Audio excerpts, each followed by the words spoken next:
ভারতীয় মদদে দেশের গণতন্ত্র ধ্বংস করে দেশকে আফ্রিকা অঞ্চলের মতো একটি ব্যর্থ অকার্যকর রাষ্ট্রে পরিণত করার জন্য আওয়ামী লুটেরারা আগামী 7ই জানুয়ারি ভাগ বাটোয়ারা নির্বাচনের আয়োজন করেছে।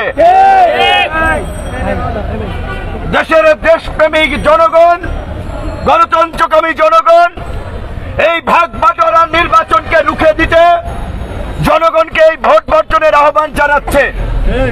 জনগণকে এই ভোট বর্জনের আহ্বান জানিয়ে আমরা ধারাবাহিকভাবে 63টি দল সভা সমাবেশ মিছিল মিটিং গণসংযোগের মতো নিয়মিত কর্মসূচি করে যাচ্ছি।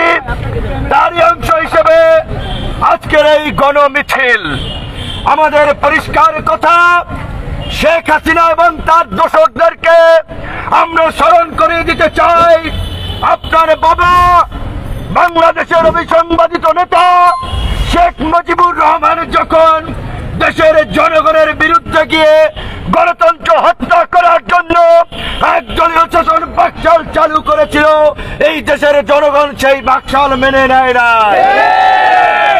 আজকে আপনি যতই শক্তিধর প্রতিবেশী রাষ্ট্রের মদদে আপনি বাকশাল কায়েমের স্বপ্ন দেখেন, আপনার সেই স্বপ্ন এদেশের জনগণ দুঃস্বপ্নে পরিণত করবে। আমরা পরিষ্কার ভাবে আপনাকে বলতে চাই, আপনি জনগণের কাছে মাফ চেয়েছেন, আমরা মাফ করতে চাই, আমরা মহব্বতের সম্পর্ক স্থাপন করতে চাই, কিন্তু মন থেকে ক্ষমা চাইতে হবে, মন থেকে দুঃখ প্রকাশ করতে হবে, এই বাকশালী নির্বাচনী ব্যবস্থা থেকে ফিরে আসতে হবে। গত 15 বছরে দেশের 16 লক্ষ কোটি টাকা দেশের বাইরে পাচার করেছে।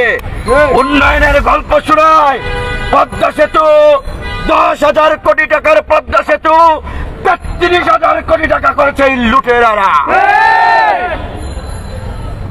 উন্নয়নের কথা বলে, মেট্রো রেলের কথা বলে, টানেলের কথা বলে, এই দেশের 5.5 কোটি মানুষ দিনে আনে দিন খায়, দিনে কাজ না হলে চুলা জ্বলে না। ওই মেট্রো রেল এই মানুষের ক্ষুধা নিবারণ করবে না, ওই টানেল এই ক্ষুধার্ত মানুষের ক্ষুধা নিবারণ করবে না। 5.5 কোটি মানুষের পাশাপাশি দ্রব্যমূল্যের ঊর্ধ্বগতিতে আজকে আরো কয়েক কোটি মানুষ আজকে অনাহারে অর্ধাহারে দিন কাটাচ্ছে। 70 ভাগ মানুষ যার সঞ্চয় ছিল মেয়ে বিয়ে দেওয়ার জন্য, ছেলেকে পড়ানোর জন্য, তার পরিবারের একজন সদস্যকে বিদেশ পড়ানোর জন্য, এই সঞ্চয় ভেঙে 70% মানুষ আজকে তারা খাবার খাচ্ছে। আজকে তারপরেও তারা ভাবে, তারা যেভাবে এই বিনা ভোটের নির্বাচনে লুটপাট করে আঙ্গুল ফুলে কলা গাছ হয়েছে, সবাই সেরকমের অনেক সম্পদের মালিক হয়ে গিয়েছে। তাই জনগণের দুঃখ কষ্ট ওদের চোখে পড়ে না। তাই আমাদের জনগণের প্রতি আহ্বান, এই নির্বাচনে আমরা দেখতে পাচ্ছি ইগল, লাঙ্গল, নৌকা, ট্রাক এই রকমের কয়েকটি প্রতীকে প্রার্থীরা নির্বাচন করছে। এই সমস্ত প্রতীক কিন্তু শেখ হাসিনার প্রতীক। লোকাল নির্বাচনে স্থানীয়ভাবে দেখা যায় অনেকে 1-1.5 টাকা পায়, সেই লোভে অনেকে নির্বাচনের ক্যাম্পেইন করে, অনেকে ভোট কেন্দ্রে যেতে পারে।